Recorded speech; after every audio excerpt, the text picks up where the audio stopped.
Just love that song. Hey everybody, Ron Onesti here from Rock and Roll Heaven here in St. Charles, just outside of Chicago at the Arcada Theater. Hanging and banging with you tonight as we do every Thursday, episode number 47, which, who said it wouldn't work out? We are approaching 1 year long of this great Artists on Lockdown show, and every week I get the honor and privilege to be with two legends and icons of rock and roll. I'm going to bring the first one on right now to help me welcome our guest tonight, Mark Hudson. My goodness, producer, performer extraordinaire, and guys from the band Dirty Honey, which is an amazing band, amazing rock band, relatively new, been around for a couple, 2, 3, 4 years. Love to talk to them. We've got who we got with us? We've got John Otto and Corey Coverstone coming up in just a moment. But first, let's bring him. You know him from Dio, from Last in Line, and of course, Black Sabbath. Where you at, Vinny? There, he does this to me. You're busting my onions again, Vincenzo. Oh my God! Why are you covering your shirt? What do you got on there this week? I got a picture of you on this shirt. No. I saw the shirt and I went, that's wrong. I didn't wear my rock stuff tonight, so you got to make up for me. What is it? Oh, that looks just like me. It looks just like you. When you turn to the side, it looks just like you. The nose, you're right. Actually, somebody asked me, too. Is that guy on that show, the host? That guy. It does. That looks like Peter Gabriel from, Musical Box. I mean, from his... it's from this guy, the vampire. Oh, Nosferatu. My gosh, that's a classic 1930s movie. I got this shirt in South America on the street. Somebody was selling it. I went, oh, that's cool, man. But I think I should have got one size larger. It's kind of... snug. No, you're looking good. Yeah, it's because the shirt's too small. It's not because of the rigatoni you've been having for the last year. With regatta. Regatta. Let's bring our older brother. I mean, our elder brother. He's got a new look. Yeah, I'm a little afraid, I'll be honest with you, because I love this old look. I love the purple hair, or you never know what you get every week. But let's see, we almost need a drum roll to bring, you know him from Vanilla Fudge, Rod Stewart, Jeff Beck, and a host of other projects. Are you going to do a drum roll or no? Hang on. Right, no, then I can't hear you. All right. Can't reach. Okay. There he is! Carolina Peace!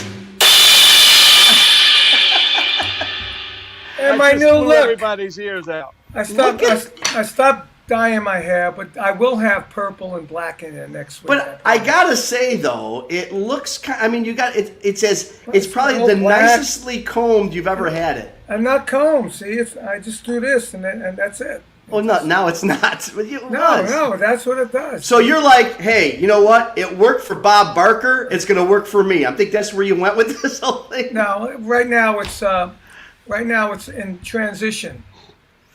You look like you're in. Isn't that the drummer from the Police? Yeah. No, I think that's what. What was her name? Come on, keep it coming. No, I know. Hey, let me tell you something. I put this on Facebook. I got 3,500 comments. Yeah, we're not gonna say what they were. All positive. They were all positive. Yeah, you positively look 20 years older. Positively. The thing is, they're not going to say, yeah, it looks, really. Oh, no, there was a few that did say that. Well, listen. I'm tired of doing that dye. What I'm doing now, it's going to be every 4 to 6 months I can go in and take care of the dye instead of every 4 weeks. What about you, Ron? Well, the transition worked well for Caitlyn Jenner, so I think I see where you're going here. Yeah, that's right. Maybe I'll be governor. And me, it's not about the color. I don't care what. It could be pink, purple, whatever, as long as it stays up there. Right now, yeah, see, I can do that look too. I can show a movie on my forehead. Actually, it's not even falling out. It's just sliding to the back. So what's happening? Well, I had a like picture. that. I got a picture of me like that, sliding to the back. Hold on, let me see if I get it up here and show it to you. You guys This Get is- it up. This Hey, is turn my your this phone is my off, too. mafia. My phone's off. Yes. This is my mafia look. Let me turn mine off. You see that? Oh, that's scary. There you Holy go. cow. That's my mafia look. Were you on Boardwalk scary. Empire or The Sopranos? I don't know. I should be on one of them though. You look good. All right. Did you have a wake to go to, or what was that? No, that's the same. I just put it back and put some dippity doo in it. Dippity Well- doo. Yeah. Dippity doo. You Dippity are. doo, I love you know? that pink gel that all our aunts had on the dresser. You didn't know what they were doing. You didn't know what they were dippity doing with it, and I just left it alone. Yeah. Well, now in the morning I wake up and I don't have to. I take a shower. I just let it dry. With the hair dryer. I don't have to like do anything to it. And then I just mess it up. And it looks good. Nowadays, you know what they do with dippity, Yeah. They dippity right? do it. Right? They dippity do it. Listen, we Yeah. could talk about dippity doo for hours. Dippity But doo. what I'd rather do, we've got some great guests. Last week's show, Rick Derringer, Weird Al, Yeah. holy smokes. It was was a great great. show. We Yeah. had a lot of fun. We laughed the whole time. Tonight's show, it's just like every other one, man. Just again, heroes and legends. We've got the great Mark Hudson with us. Before we bring Mark to our show, I want to talk to these guys because I am so excited about this band. I'll be honest, I just stumbled on them just a few months ago, and they're called Dirty Honey. And I'm telling you, if you haven't heard them yet, you're just get ready, get their autograph now because it's going to be worth a whole lot very, very soon. Let's bring them, John Otto and Corey Coverstone from Dirty Honey. Hey, where There are they they? are. What There happened? they are. They're doing the Vinny. Yeah. Yeah. They left. We were just Hey, saying, What's guys. up, guys? First of all, where are you guys? we are in Encino. Oh, nice. My And accountant. Encino. Ronnie used to live there. Yeah. Right, My- right, like I've had the Encino same County. accountant, so turn up your volume a bit. Yeah, I You know. guys are Mike. low. How's that? How's that? Check, Is that check, better? check. As Crank it, much as crank you it. can. Even more. as Okay, much as you how's can. that? That's Oh, much better, much better. better. There we go. Very I good. need more guitar. Bring the guitar Yeah, up, definitely. please. Yeah. Yeah, I Can know. you turn up the and then More turn everyone cowbell. else More down? cowbell. More Yeah. cowbell. Let's put up Corey to 11. Anyway, it's so good to see you guys, man. And I tell you what, you really, I know you've been around for a while. I think you've been on the mainstream about 4 years or so, and probably were together a little bit before then.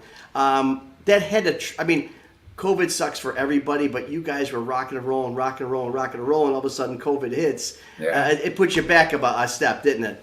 It sure did. Well, what Yeah. have you guys been Everybody. doing? Are you ready with some new material? Are you going to hit it hard really soon with the touring? Yeah, there's plans for June and also July into September. They're not announced yet, so we can't really say, but it's looking pretty good. And we just dropped our second, I guess it's our first full length, but we dropped our LP on the 23rd. Oh, And cool. we have a single out right now on mainstream rock radio called California Dreamin'. Wait, yeah. I love California Dreaming, by the way. Oh, thank you very much. It's amazing how you think, guys our age, we're thinking mamas and the papas, and then all of a sudden, we hear your version. It's totally different. Don't get me Yeah. wrong. It's your California Dreaming. But, man, it's a if you different guys song. haven't- Different it- song. It's a totally different song. Totally, That's what yeah. I'm saying. Yeah, you gotta we say that. hear, as I said, it's totally different. But it is really, really, it's going to go places, I'm telling you, because it really hits a mainstream rock feel. I love it. Well, I appreciate it. Yeah, we worked hard. It was actually the last song to come to fruition, actually, for the record, and it was the first Yeah. single. It's always something like that, right? That's how it works. It's But always you guys are on a label now, or are you still on your own thing? Nope, we're still out there on our own, baby. That's amazing. Amazing that you guys pulled that off. and that's Might the be way it better works off. these days. Yeah. These You days. are a lot less I mean, pressure. was and that the BS. plan? Was that the plan, or was it just nobody bid on it, so you just said, screw it, we'll do it ourselves? Yeah, it was a bit of both. We shopped around in the beginning. Our manager's been in the game since the early '80s. Right. He actually started as a radio DJ, then he went to record promotion. Then he Who was ran that? labels. What's his His name? name's Mark Didia. Oh, I know Mark the Deer. Yeah. Wasn't he with Geffen? He was with Geffen, yeah. Yeah. Like his initial job there, the first assignment was to Radio. promote "Welcome to the Jungle." Right. Nice. So And he did a good job with that, didn't he? Oh yeah, I think it worked out, right? Yeah, that's pretty good. So we were like- he's doing your radio promotion. Well, he's managing us, but he's got a team. He's got a team. Yeah. That's and great. So That's we all you shopped need. people, and they said some said no, and some didn't give the right offer. So Yeah. his thing was, well, F them. We're gonna do this and figure out how to pay for it later. So Right. There you go. And you can do that these days. Yeah. Before, you had to put these long budget plans together. Now just go out there, rock and roll, and do it. Make it happen. Yeah. Loving it. You know, we were talking about style. I mean, Carmine's style earlier, and again, this is like a culture shock for us to see Carmine like this. But here's the thing, and I think I know what he was doing. I think he pulled back. He said, "I'm going to leave it alone for now because our guest that's coming on this week, you're going to take some notes about style because when it comes to style." There's very few like our next guest. Let's bring him on, the legendary Mr. Mark Hudson. Look at this guy. Hey! That's what I'm talking about. Look at that style. That style right He's there. totally color coordinated. I can go and do the bass. Well, lots of Hey, you're on, dude. Hey, dude, you're on. Hey. Hey, Mark. Oh, you're on, Mark. Hey, you know what? Carmine, you look, I like the white hair. Me too. It's pretty cool. But I'm putting some color. Don't bust my balls. I'm putting some color in on Tuesday. No, but you look like Peggy Lee. Thank you. Yeah, John and Corey. Peggy Lee was. Oh, never mind. Anyway, pretty soon Carmine will have hair like this. It's like I had oral sex with a bag of Skittles. It's a good thing. Really But you know what? But I know where you got that color combination from, Mark, because it's a little known fact, probably, that you're an Italian American and you just looked at a box of Spumoni and said, "I want that." And I use it. Sure. Now, how are you an Italian American from Oregon, no less? My real name is Mario Salerno. Come on. I swear Get to God. out of here. But listen, I swear to God, we had to change our name because we thought the Salerno brothers should be shot out of a cannon or juggling. So we Or figured, juggling. let's just name it after a river, a car, a fruity actor. Just get it over with. Oh, my God. I didn't know we, that. Yeah, change the name. Mario Salerno. Calabrese Siciliano. Wow. And that All was my based. aunts have mustaches and shit. It's horrible. I learned a lot on this show. Last week I learned all about, Rick Derringer and stuff that Weird it was Al. Johnny Winter and because it was the McCoys, and the McCoys were so bubblegum that they didn't want to call Johnny Winter and the McCoys, so they just called it Johnny Winter and. I never knew that. That's Hang on, unbelievable. Sloopy, man. Yeah. Yeah.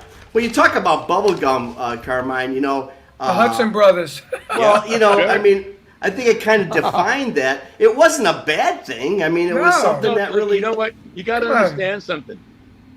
Pop music means popular. Right. And a lot of the guys that are heavy metal with big hair and padded shoulders, they got nothing. They can't dress to the left or the right. Their penises just go straight out. I've noticed that. It's interesting. Take notes on this Not show. something I noticed, but Thank you, Benny. Take notes. I'll look closer. Yes, look a lot closer. So that's why we thought it'd be really cool to have the new guys and the old guys on together. I'm having a blast. This is. I've been checking on your stuff, man. You guys rock. I produced Aerosmith, so I understand the sort of... You know a thing or a million. guys that can rock. You guys can fucking rock, man. Yeah. Well, thank you. I mean, Well, you got a guy here who's produced everything from, I think it was like 12 albums for Aerosmith, 8 albums for Ringo Starr, did Ozzy Osbourne. I mean, it just goes on and on. And even Hanson, the little before their nards drop. Yeah, but the biggest thing you ever did was sing at my opening of my book at the cutting room. I know. That was your biggest gig.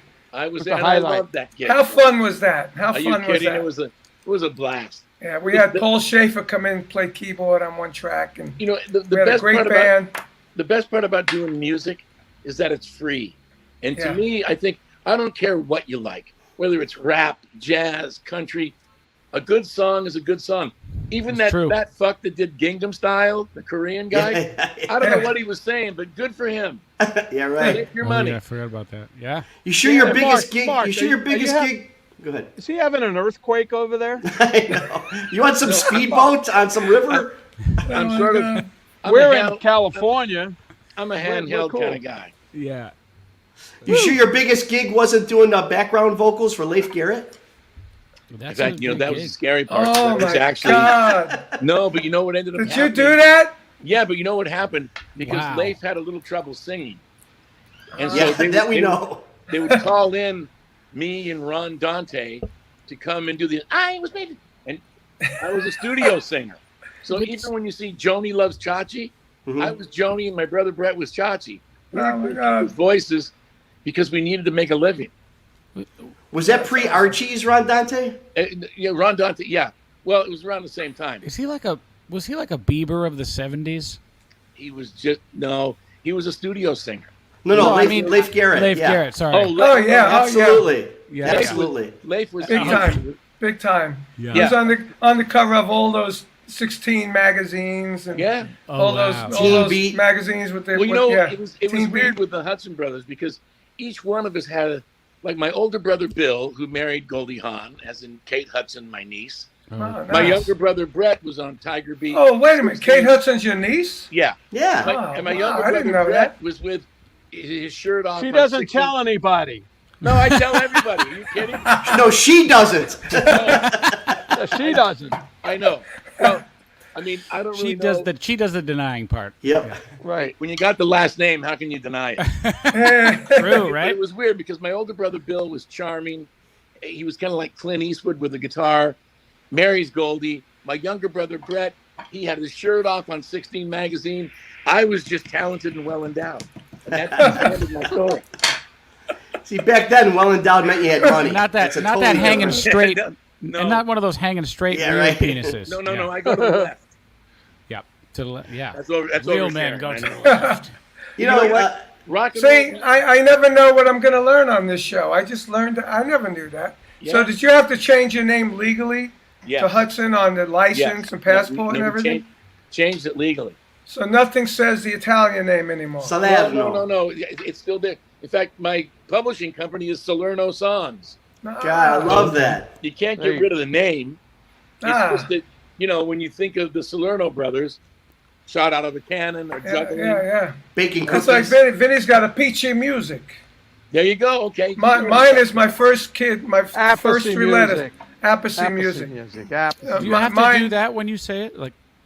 Like when you're talking apiche music. Peach, Well, that's the peach, Italian. yeah, That's the yeah. Italian. Yeah. I wanted to ask the young sperm cells a question. Okay. When you guys write a song and stuff, does the Yeah. whole band do it, or is there like a main writer and gives it to the band? How does that work out? Well, it generally starts with Mark, the singer, and I, but it always goes through everybody. It's not like a, hey, Corey, here's the finished song. Right. In Great. sen- in So, the so in sense the of end, like, yeah. in the sense of like, I'm going to tell you what to play on drums. That never happens. So do you So That guys? makes sense, man. So as far as writing Here- goes, here's do you the big split the question. writing? Here- Do you here's split Yeah, the we split writing? it. Yeah, we That's split good, it. man. That's a good way to do it. That's a good way to do it. You guys will stay together for a long time. Yeah. It's You know like what? they say- At like clinics, they say- at That was clinics, the I would idea. at clinics I would say to drummers, I say, look, make sure you get involved in the writing because if you don't, the singer and the guitar player will ride around in Lamborghinis and you'll have a Volkswagen. Absolutely. And you know what they say in Nashville? Write a word, get a third. That is true. Yeah, we don't quite adhere to that, but Yeah. yeah, we have a scale for the Yeah. band, and Yeah, we've done that too. It's yeah. great. That's a good thing, man, because Very you know good what? thing. You'd be so shocked about what can be added. I mean, so many times when I was producing Ringo Starr, he would say like Who? Ringo the Beatle. He Oh, would who? say Oh, Richard. Okay. Richard, yeah. another drummer, and he would say like he would come up like Hard Day's Move your Night. hand. Move your hand. Your hand's in the way. Oh, No, there you go. he would say Hard Day's Night was his title. He Wait, what? say that. What? Hard Come Day's again? Night Yeah. was Ringo's title. Oh, Okay, no kidding. Like he would say stuff like, "Oh, 8 days a week." And they would just, Grab but he and wouldn't write a get song. writing credit. Yeah, no. No. See, Side that's note. I recently did this. I wanted to ask you guys this, clear something up for me. I recently did this Instagram post or stories, and I was listening to just Hey Jude, and I was listening to when the drums come in, and he does that fill where he's like do do do do do do, and he goes to the ride cymbal for like 2.5 beats, and then he goes back and does the fill again, and then he does that beat again, and I did this whole post about. I was like, I want to imagine that. What happened there was he realized he came in too early and just did the fill again, and they did it, and they said, fuck Probably. it sounds great. Probably. But then all these other people said there's this story where he was actually on the toilet, and he like was supposed to be on the intro of the song, and that's just when he came in. It was a whole oopsie. He was supposed to be in from the top of Hey Jude, and I don't believe the so toilet much of the one. stuff that I know the toilet one sounds ridiculous. But I had like 5 people be like, "No, man, he was on the shitter." Let me tell you, we used to do that stuff whenever you did something, because in our day of playing, we used to play, and if you made a mistake, do it again. So it doesn't look like a mistake. all right. John Lennon actually said, "Make your mistakes louder; they'll think you did it on purpose." Right, it saves tape, right? Yeah, Yeah. I mean, so much of that stuff. Half of the great thing about music is the accident. Yeah. Yeah. You know, Yeah. your reference, your second John Lennon reference, and obviously you've got such a history with Beatles, Ringo, Beatles, the Beatle Fest, all that stuff. But it's really something because we've heard a lot of obviously Lennonisms over the years. But it seems like your take on Lennonisms are really behind the scenes. Well, you know what? It was weird because I actually got they were my favorite band of the world. But I just saw Marco Hudson. I'm sorry, dude. Hey. Marco Hudson. Mario. But it actually was weird because when I met John Lennon, my brothers and I were signed to Elton John's label. Bernie Taupin was our producer, and at Rocket Records in L.A., Lennon was there, and all the L.A. people were being groovy, going, "Oh yes, I think there's a Beatle upstairs, but they've broken up." And I went, "A Beatle!" Boom! I run upstairs, and sitting in the corner by himself was John Lennon. And I walked up to him, and I went, "John, you don't understand something. I know you're the walrus, but I want to be the walrus. I know you have Yoko. I'm dating the black girl named Coco." He thought I was crazy. So he said, "Sit down and talk to me." So I said to him, "She's well acquainted with the touch of a velvet hand like a lizard on the window pane. That's so deep." And he went, "It meant nothing." "What?" "It sounded good coming off my tongue." He goes, "Ask me one Beatle question every time you see me. I'm okay. You ask me two, I'm going to punch you in the fucking head." So John Lennon actually hit me 4 times. Okay. Couldn't stop myself. Did you get the answers though on that second Oh, I got question? all the answers, which was Beautiful. great. Well, so you were working so early on, obviously with Bernie Taupin, and so you grew into a producer. I mean, extraordinaire times infinity kind of thing. Was working with Bernie. I mean, how much did that affect your style of producing? Those guys. Well, all of it did, because Bernie was a lyricist, so he was so much more about the song than he was about the sound. Yeah. Which was interesting. But that's what he cared about. But then when I worked with Phil Ramone, it was just the opposite. He was like a sound genius. And he beat Wall me of up sound. for 3 years. He beat me up. Yeah. But Who was the second guy you mentioned? Phil Ramone. Phil Ramone. I'm over Billy here Joel. I'm Googling like crazy here. Frank Sinatra. He was like a vocal pop. Frank who? Yeah. So you guys, Easy. John and Corey, I mean, the fortunate or unfortunate situation that you guys are in, you come into this rock and roll scene, and again, fortunately, unfortunately, maybe you guys are compared. Got a great band out there. Greta Van Fleet took the country by storm, and every time you say Greta Van Fleet, people are saying, well, they're the next Led Zeppelin, or they got a Robert Plant feel, and all that kind of comparison thing. Not anymore. Yeah, I know that. I don't get it. I think on the purpose. The lead singer looks like Frodo. I don't Yeah. understand. Dude, wait. Yeah. Like he's living under a I'll just say this. I've been literally this week rewatching The Lord of the Rings, and There it is. Yeah. There it is. But you guys have been kind of, like I said, compared to a little bit of the whole GNR thing. I mean, is that something that you look as a kind of a compliment? You're like, no, man, that's not us. We're something different. What do you think, Corey? I think it's a compliment. It is. I mean, When did Corey get here? yeah. Yeah. I'm gonna go. I'm petting the dog. You know We what? gotta- There's not we gotta one studio band that dog. you can. There's not one band that you can name that didn't have an influence by somebody. And whether that was Michael Jackson with Jackie Wilson, Yeah. whether it was McCartney like Little Richard, Mhm. everybody has something that they dig. Yep. Make it a compliment, man. Yeah. Did you get anything? I mean, I know you worked a little bit with Slash. You opened with Slash. Was that something that affect any of your appearance, your performance style at all? Did you take any notes, that kind of a thing? Not particularly. From, we do take notes, I guess. Or Not particularly, but he did just show up to a meeting the other day with like a classic Slash Axel leather jacket. Oh yeah. Right yeah, on. Okay. totally, yeah. So I a had to style get it. thing. Yeah, for sure, a style thing. Me and especially our bass player Justin, myself and him are big Slash fans. We take a lot of notes, style wise and just attitude wise, from the sort of the classic period of Guns N' Roses.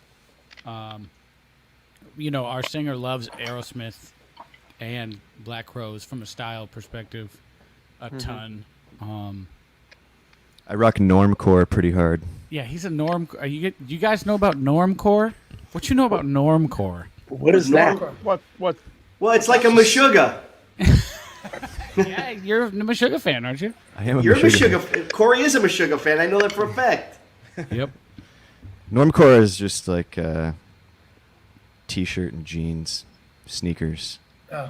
Wow, It's I like- just realized that is means it like- AC/DC is like normcore. That's true. Is that like a Seattle thing? Feel? Seattle's maybe more grungy flannel. A lot of flannel Yeah. involved Yeah, in you that. got flanneling and You know, it was interesting when I was working with Aerosmith, we went to see AC/DC, and they invited us to go backstage. And at that point, the lead singer, he only had white noise as a voice. the So the we second hear- one or the first one? No, the second one. Yeah. Brian Jones. Brian. Yeah. Steven, then you hear this yelling in the other room, and it was like Fungus and Anus, the two brothers. And we walked in the other room, and they were, Sick, I swear to man. God, they were like 5'1". Like the tiniest. No, Yeah, yeah. they're very short. No, they They looked are like really- aerial pictures of a human. They were like tiny guys. Oh man. That was And they kind were of kick- and they were You're kicking killing me. each other. But I don't mean like kung fu. I mean like. that was kind of our experience meeting Robert Daltrey and Pete Townsend, right? Wow. Oh yeah, They Roger. were like yeah. very short human beings, very Yeah. nice, but also couldn't hardly understand. Well, how anything tall about are you Daltrey. guys? How tall are you guys then? Speaking of that, Is my other mic not working? Oh, Yeah, That's no, fine. that's good. That's Yeah, fine. working. Both mics work. No, how Sorkin? tall are you guys? If Pete Townsend and Roger Daltrey were I'm short? 5'9", 5'10". Well, Roger Daltrey isn't that short. He's like Well, Pete- 5'4", At least they're probably. maybe they're shrinking. And No, you know what? Daltrey is a little. I've met him and I practically look at him straight in the eye, which is really really cool for me. But Townsend's taller. Yeah. Townsend's Yeah, he taller. is. Yes, And you know, he's you very look at- much taller. If you look Yeah. at Greta Van Stench, the lead singer has real big feet, so he looks like the letter L. Typical thing. I'm What sorry, the I'm really- heck's going I'm on? really- Hey, I hope- We hey, haven't we're met him in friends. person yet. So. We're friends with those guys, especially the drummer. I hope they're not watching now. No, listen. I don't look at if they're successful, good for them. Yeah. They're doing great. You know, yeah. good They're for doing them. great, and they have a loyal fan base that is Yeah. Yeah. for sure following them on their journey, which is amazing. Yeah. Well, I'm friends with Jason Flom, who I think discovered them. You know. Oh yeah, Yeah. Yep. Yeah. Yeah, I went Jason. and saw him. I saw him. Does that count? And- It counts for something. I went backstage with Kodiak. You know, and they met Kodiak and all that stuff. And Kodiak, Mark just gave some songs to Kodiak Yeah, to do. They're going to do 2 of them, by the way. great man. Yeah. Mark, so you're a producer extraordinary. We've covered that. You got a band that's coming up, And I'm sure you get, I mean, you're one of those guys that every time you go into an elevator, someone's trying to pitch you a song or pitch you a band. You're standing at a urinal, they're trying to pitch you something. I don't know what that is. But what do you, but I also see that you are working with some new bands, with some new situations. What do you look for? What makes you say, you know what, this band's got it? What it really comes down to, and Phil Ramone, the famous producer that taught me, he said it's three things. The song must be first, singer second, and band third. Because you really can't name a musician that can't be replaced. Maybe an odd Jimi Hendrix or whatever, or the Peace Brothers. Yeah, thank you. Part, they can work to say, try to write a song. And I know some of the most incredible musicians in the world, and they cannot write a song. Right. So I always look for the song first. By the way, right now, Ron, we have to do our commercial. Just texting Ben on that. So we got a big show next week. Every week, our brothers here do this commercial. Last one was pretty interesting with Vinny on the cycle, almost dying. So let's see what we got this week. I got a piece here for Guitar Zeus, the box set. This is an awesome package. It has all kinds of great guitar players, and we did it's the 25th anniversary. Did this in the mid-90s, had Brian May, Yngwie Malmsteen, Steve Morse, Richie Sambora. Just to mention a few, and a couple of new songs that has Tommy Thayer and Derek Sherinian on it. So what I'm doing here is I'm signing these pictures, right, that have me with the Guitar Zeus logo in the back. These are going to be part of the actual package. It has 4 LPs, 3 CDs. It's got an emblem, you know, a medallion with my face logo and a Guitar Zeus pick, and a T-shirt and the pictures. So that's a bundle. So check it out. I think you're gonna love it. I mean, this stuff rocks heavily. Some of the best stuff I ever did. Okay, I was just signing these pictures away here to put them in there, hundreds of them. So check it out. All right, I'll see you there. Guitar Zeus, the box set. What kind of car was that, Vinny? Or Carmine? Sorry. That was Maserati. Yeah. Well, he was valeting at the time. He works on the country club. That's a quality comic. That's quality comic work right there. Thank you very much. Thank you very much. I tell you, Ron's getting good at this stuff, man. He's learning from Vinny. I am. Let me tell you something. Vinny Appice is one of the funniest guys you'll ever meet. I'm not blowing smoke up his skirt, but I'm just saying he's got the driest, and he'll sit there like that, like he's an intellectual type, because we know he's not. But all of a sudden, it comes out. Yep. Did you see me in the back seat? Well, you only got 30 minutes left, Vinny. Let's go. Did you see me in the back seat of the Maserati? Hey, you missed him. I didn't see it. He was making faces. I was in the back, and Were you really? You are not. wouldn't let me sit in the front.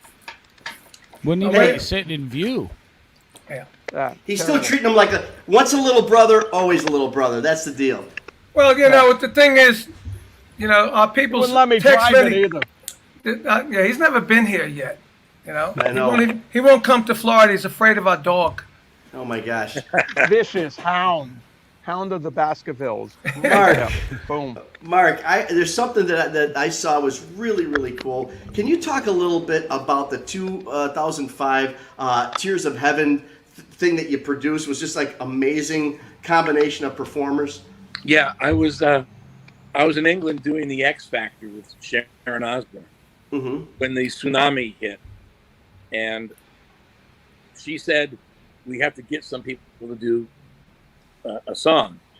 So I got permission to do Tears in Heaven from Clapton and rewrite a bridge, and then I just got on the phone and called everybody that I knew.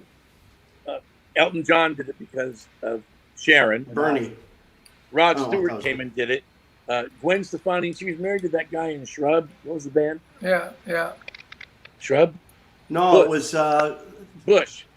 Oh, Bush. And Bush, and everybody, Okay. everybody and their mother was doing this. I got Steven to do it, Pink, and they're all. Wait, Vinny, I didn't get a call. Did you? I did. Oh, you did. Yeah, I called Vinny. Zinger. They didn't want But anybody. didn't Bocelli play on it too? No, it was all the track was cut by Gums and Noses. Okay. Slash, Duff. Was Bocelli on that too? Yes. And the weird thing about Bocelli, because some of the stuff I was like calling in, and this guy calls me up and goes, "Hello, Marco. This is Armando with Bocelli. Mm-hmm. He's ready to sing the fucking song." I think that's great, but I'm not ready for him yet because he doesn't come into the bridge. Okay, Marco, I understand. Click. 20 minutes later, hello, Marco, Armando. Marcello is ready to sing the fucking song. He couldn't find the phone. I'm not ready. I'm not ready for him yet. And then finally, when he did, he was incredible, and it was great. But dealing with as soon as you got to deal with managers and agents, that screws up everything. Oh yeah. Yeah. You know what I mean, Vin? If you can just talk to the act, they really want to be involved. Absolutely. But as soon as you get Shecky and Murray and Oegefelter, Shecky, those guys change it all, man. Yeah. If they just left it up to us doing the music, I mean, it was an honor for me to do that because there were so many great. That was great. That sounds great. Oh, it's tremendous. You guys got to see it. It's tremendous, and the Tears of Heaven. I mean, it just sets the mood. It sets the tone just by calling it that. No, I know, and it made a lot of money, which was good. Yeah. I mean, half of the thing is, every song I've ever written, I've written for free, and the fact that it becomes, it's like, I'll give you a perfect example. I wrote a song with Carole King for Aerosmith. And Steven heard it and started to cry. Yeah, it's fucking great, yeah. And he said, this is great. Joe Perry hated it. So it got thrown off the record. Now, at that point, they were selling roughly around 13 million albums a shot. But I thought, well, there goes another song out the window. Then 3 months later, I get a phone call going, Mark, Celine Dion just cut your song. Wow. And all I knew was she was a thin Quebecian that hits her chest. I knew she was big, but I didn't buy any of her stuff. George Martin said it sounded so Beatley that he asked to produce it.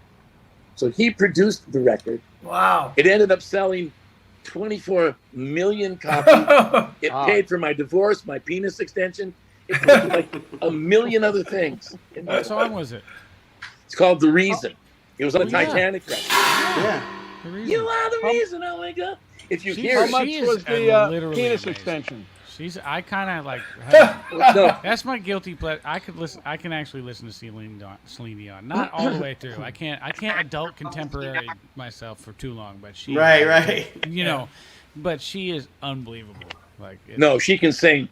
Yeah, and it was weird because there was one of the lyrics. I was thinking Aerosmith. It said, "I'm going down because I adore you. I want to floor you." And Carole King went, no flooring. Hudson, you're a walking hump. She's not going to go for that. And I said, I'm being metaphoric. Like, I want to floor you by my behavior. You're floored by my behavior. Or, bada bing. The other two. Take your pick. It's metaphoric.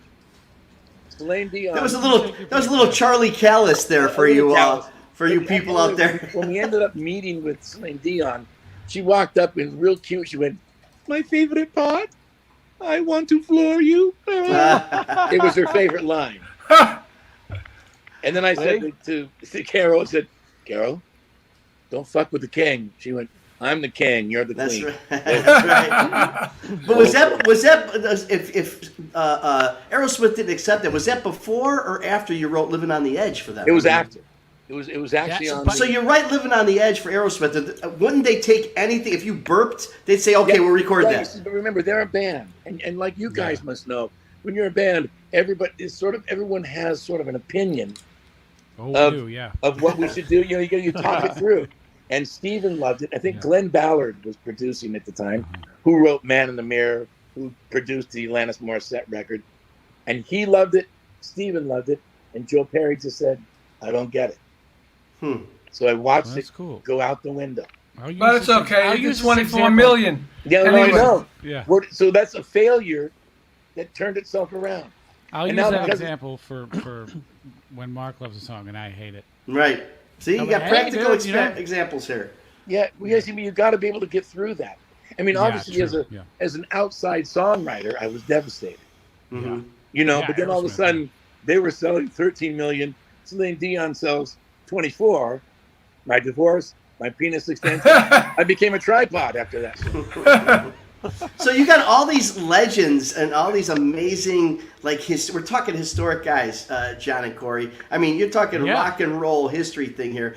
When I saw a great video you guys at the Viper Room, and Lockdown Live. Lockdown Live was just fabulous, man. Yeah. I'll tell you what. Thank you.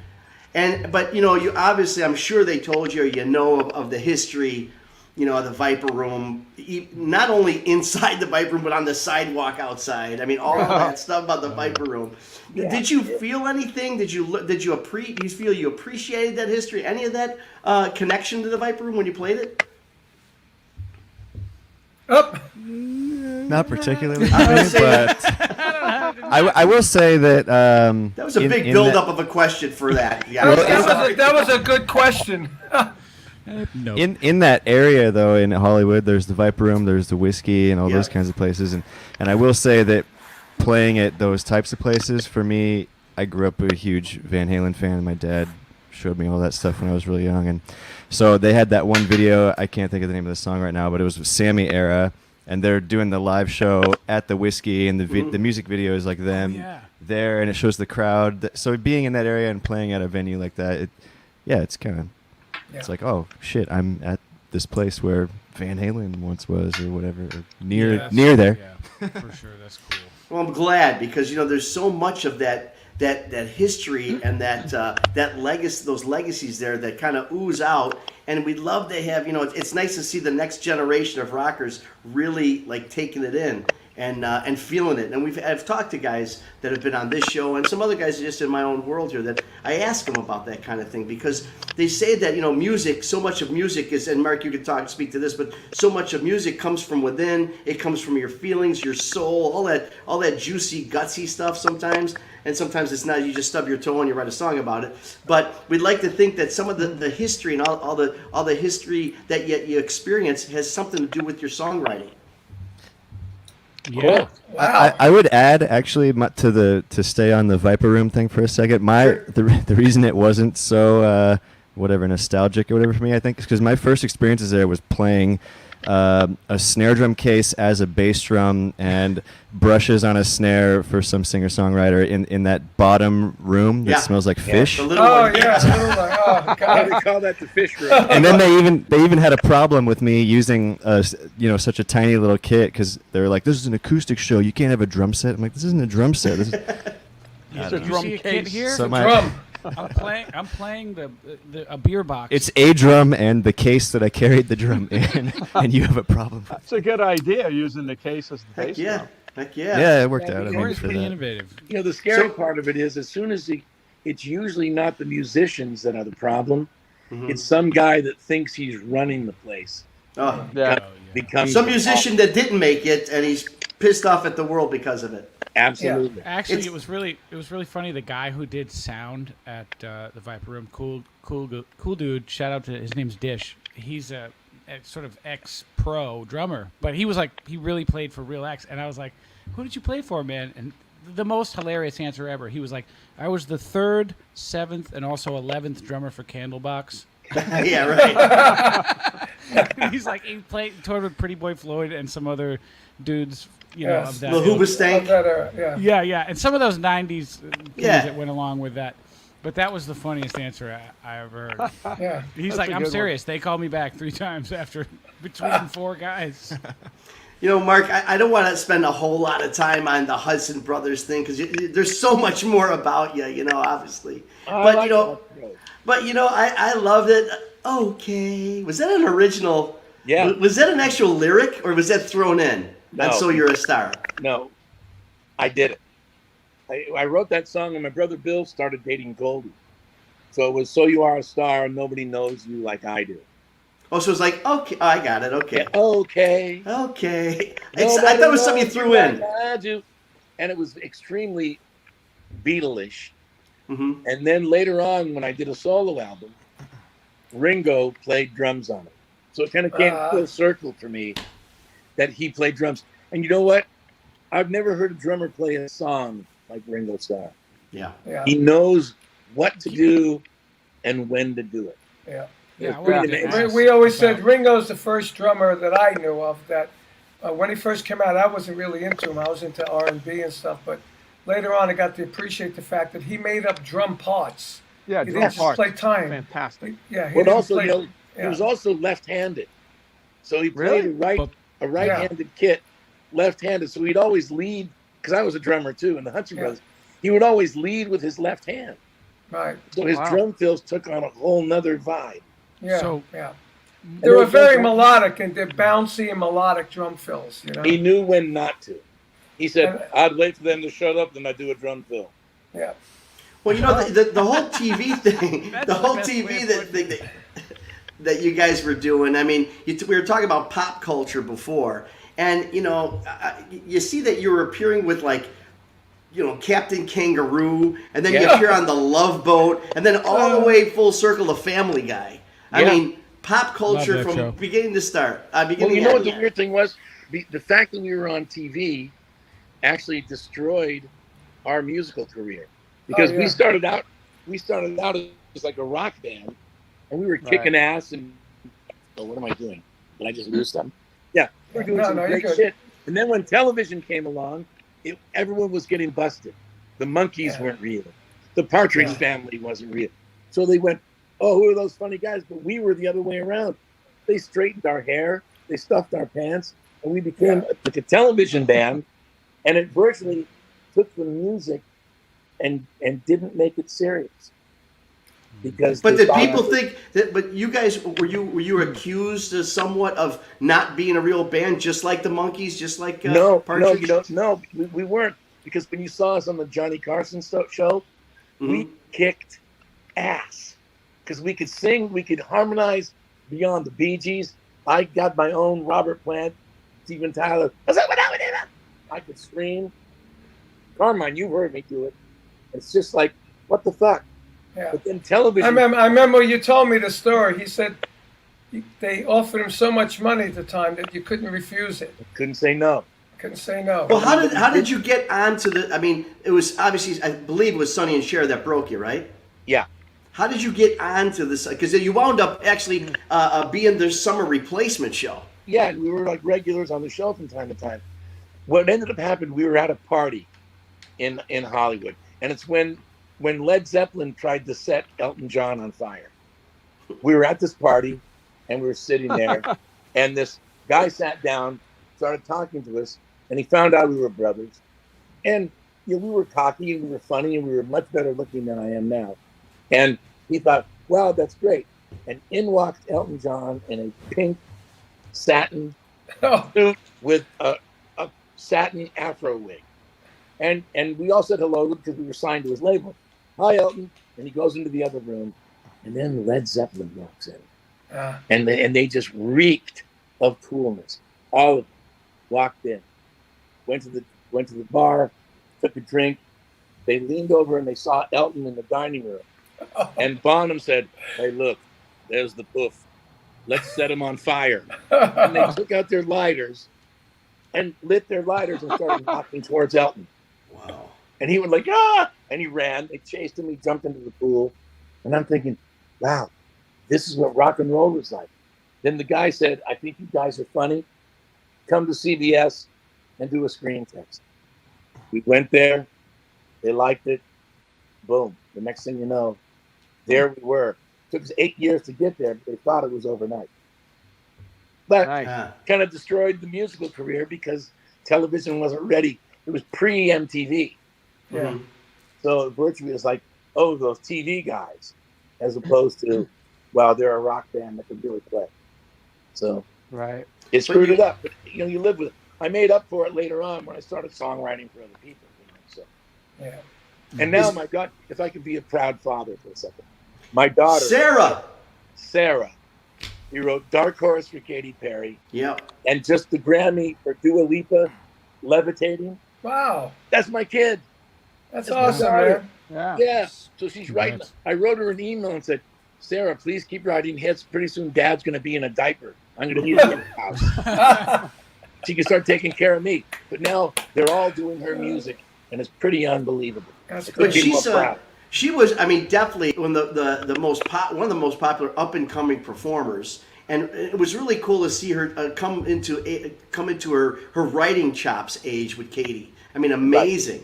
Right. Well, you know what it was? Because when she had her record deal, it was a real good record, and I got all my, Steven sang background, Ozzy sang back. I did as much dad stuff as I could do. That's cool. But the day the record came out, the president of the label quit to become the head of Columbia Records, and everything went to hell. So she was devastated. I tried to say to her, Sarah, this business is really tough. You're going to hear no so much, you'll think you're married. It's just not right. And she goes, Dad, I got to do this. And I begged her not to, but she did. And then after about 6 years of her busting her ass, it paid off. Now she's Dua Lipa, Nicki Minaj, Justin Bieber. I mean, I don't know anything about that music, so I'm really out of the loop. Yeah. Good for her, man. I tell you, it's really something. Maybe, she could do a little collaboration with Dirty Honey. Hey, she's working with this kid now called Kid Blood, some English punk guy. And he's ever so, he's a fuck that. Like, I'm talking Sid Vicious. And so she wants to spread herself out so she's not just doing a style. Right. She says, and one thing that I taught her, write a good song. And I don't care, Ozzy's done my songs, Hanson has done my songs, Jars of Clay, the Refried Christians. A whole bunch of people have done my music. Write a good song. Let them worry about how to ruin it. You guys work with Madam Mayhem, haven't you? I did. Did you guys write together, or was it performance? No, I produced her first record. Oh, really? And she was sort of like, always wanted to be really heavy. And at that point, the heavy rock stuff wasn't flavor of the week. But she wanted to stay true to it. And I could not think better that she was being true to her art. Mm-hmm. So that's really cool. And rare. Yeah, that's rare. Cool. It is rare. And that's you know rare. What? If you're wrong, go wrong big. If you're right, God bless you. It's like if you make a mistake, play it louder, right, Carm? Absolutely. That's right. Oh, yeah. Absolutely. Do it again and repeat it. Yep. And repeat it. John and Corey, the music style today, obviously, so much of it is crap. Well, it's manufactured. It's another genre, that's all being done as opposed to straight guitar licks and banging on the drums, that kind of a thing. Do you find it? How much of that is part of your world? And if it's not a big part of your world, how are you? I don't know what the word is, like battling that strong influence that's out there, because maybe you're thinking, we got to be more relevant to today's music. We got to add all this kind of stuff that's manufactured. How are you battling that? We just don't think that way, and we just keep I keep a heavy dose of music that came out from like '67 to like '92. Oh, that's crap music. That's a stretch. That's good really music. my favorites like Really, my favorites like favorite. Like the Red Hot for me is like the Nixon years plus a year on either side or two. Wow. Like 67 to 76. Yeah. And that's just from that's me. That's me. Yeah, and that's just from raiding my mom's record collection. Yeah. And just being like, that's just who I happen to be at. Yeah, you know what? And you don't have to be anybody else. And that's how we feel lucky that there's a lane for us to do this. Mm-hmm. Yeah, because we're doing us. Shakespeare said to that and true. Uh-oh. Be who you are. This is what I look like. My pajamas are this fucked up. If you don't like this, don't look at it. Yeah. If you don't want to hear the songs, don't listen. But be true to yourself. Yeah. Stay that way, you guys, and it's going to work. I'm telling you. Well, to say that you guys, to say that there's a lane for you guys, that's a big deal, because anybody today would think about today's music, and to say that there's a lane for real rock and rollers, old school style rock and rollers, as far from a structure standpoint, you almost would think that doesn't exist. So I could say on behalf of us four and everybody out there, we're happy that you guys are going down that lane, because most music today is on a laptop and that's it. Yeah, but Yeah, If we're you're in the looking at program Greta Van era. Stench, and then you're looking at Foo Fighters, there are guys that are playing guitars, and Yeah, you know what I definitely. mean. Jack Definitely. White, there are guys that are doing it. Yeah. You just got to find someone to believe in it. That's all. Yeah, I was just featured in this month's Guitar World actually, Awesome. and the article is about, it's called the new wave of classic rock, which our manager says never say about ourselves, but there's a cool little chorale of acts that are that it features. Doing is really that. cool. Doing And that. obviously Greta Van Fleet was in there too and stuff, but Yeah, That's that's really what cool. that's what Kodiak does. Kodiak does Van Halen. okay. You know, they're like a new Van Halen kind of thing. And What do you mean they Yeah. do Van Halen? Is it They're like the style? the style Van Halen Wow. style with the guitar, the way Eddie played in the old days, and good trio of a band and a lead singer. The singer sounds more like maybe Def Leppard. Yeah, You know, so it's sort of like Def Leppard with Van Halen. yeah. That's a good assessment. That's what when I Yeah. heard their stuff. When I you have a heard them. question for the brothers. Yeah. It's probably annoying, but because I don't like this question either. But I'm gonna do it for you.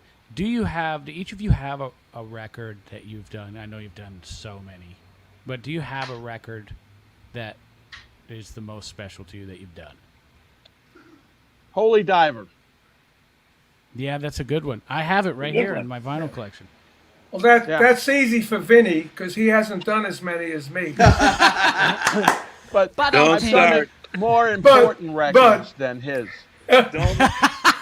Don't make me Potency, turn this not podcast around. quality, not quantity. Yeah, I don't know. You know, for me, I don't know because I love the Blue Murder record. I love the Yeah. BBA record. I love the record with Rod Stewart. I love Cactus. It you could be know, even just like a personal Vanilla Fudge. memory. Yeah, I mean, the funniest memory I have is when we recorded "You Keep Me Hanging On." It was recorded in a one-take mono with vocals and everything all at once. And if you listen to the one part of the organ where it's the organ by itself, one of my sticks dropped off my bass drum because we didn't have stick bags in those days. You had the two sticks were laid on the bass drum, and one of them, the extra pair of sticks, one of them fell off the bass drum, and you could actually hear it fall to the floor. Right? I love That's so that, cool. and I always say that song was 7.5 minutes long that changed my life. Did you But play the whole thing, we stick gotta that fell off? we When got to you played reiterate. live? Yeah, When you played live, did you do the stick falling off live too? That's a good question. Yeah, you got to do it again. Actually, did I the never- stick I fall never- louder the second time? No, I no. never knew that, and I know what part he's talking about. I listened to that as a kid, Yeah. when that came Oh, wow, out. that's And you heard that, right? Yeah. Yeah, and I heard didn't it know too. what- I didn't know what it was. And the other thing which is great about it, at the end, Tim Bogert bangs his bass like with his hand. And he was one of the first guys to play like boom, boom, boom, boom, boom, and it sounded like double bass drums. So everybody thought it was my bass drum doing that, Oh, wow. and it wasn't. It was Tim's bass. Was it the fact that it was like the the tape analog era, like the way tape Hello. costs Yes. money? Oh, and time? totally. Was that no, what why happened? those things happened? It was like, hey, Yeah, because you're doing like, and that was a demo we did. It was just a Right. demo. Did I With screw up? Shadow Morton, the producer, and we went in there and we just went and set up. We've been playing the thing live forever, and every time we played that song, the people would stop what they were doing and walk up to the front of the stage and watch us play it because we were so dramatic in our approach and showmanship and all that. And so we just went in and did a demo, And But the biggest song that you've done, one take. one take, mono, everything. I mean, we've done other songs over our career that we did one take, but then you had to put the vocals on, But Right. this was done everything at one time. It was We ridiculous. Like did Hitsville. some on Holy Diver. We did half a takes. We Hey didn't guys, even need to check this finish out. it. I'm actually We- in a session. And What there are you doing? see- I'm Give actually me in a the- session. There goes Paul Santo from Aerosmith, Earl Hey. Slick, Hey, dudes. Oh, hi, Everything. guys. Steve Hawley from Wings, the top Hey. of Mario McNulty's head, Jeff Matthews. We're in the studio, and this is where we all should be. Yeah. Making Yeah, a record is Hey, the- I'm in my studio. just send us the- Hey, send us the I'm in- address I'm in where you my can come over. studio. Yeah. Me too. I'm in New York though, so Yeah. okay, well, we'll just quick fly over. Well, all you guys, I tell you what, this was a great show because you got, in all the good ways, the old and the new mashing up together. That's why we did this when we were going to put Dirty Honey on. So let's put them on with Mark. It's good, because it'll be Carmine, like because the old and the new, Yeah, but I also understand. I understand you guys, and I think what you're doing is great. And don't let anyone tell you to do anything different. Yeah, well, I appreciate it very much. I mean, really, just keep doing it, and it's all going to work itself out. Yeah, and it's just going to take one Mama Luke to go. That band is great, and then when that happens, boom, you'll take off, and then you'll be like Greta Van Stench, and we won't do the show anymore. Yeah, that's right, guys. Don't ever change it. If you do, don't forget where you parked your car. Anyway, you guys, listen, it's been a great show. Thank you so much, the legendary Mark Hudson. Peace, Thank you for being with us. Thanks, Benny. John Otto. Thank you, Corey guys. Coverstone. I'll talk to you, Pleasure Mark. to meet all you guys. Okay. Corey Coverstone, thanks for being with us. Dirty Honey, another great week of hanging and banging, artists on lockdown. Don't forget to smash that like button. Don't forget to subscribe. Our Facebook pages, our YouTube channel. You hear us on iHeartRadio. We're going nuts on this show. Artists on Lockdown, hanging and banging every Thursday night with the Peace Brothers and myself, Ron Onesti. We'll see you next week right here on Hangin' and Bangin'. Have a great week, guys.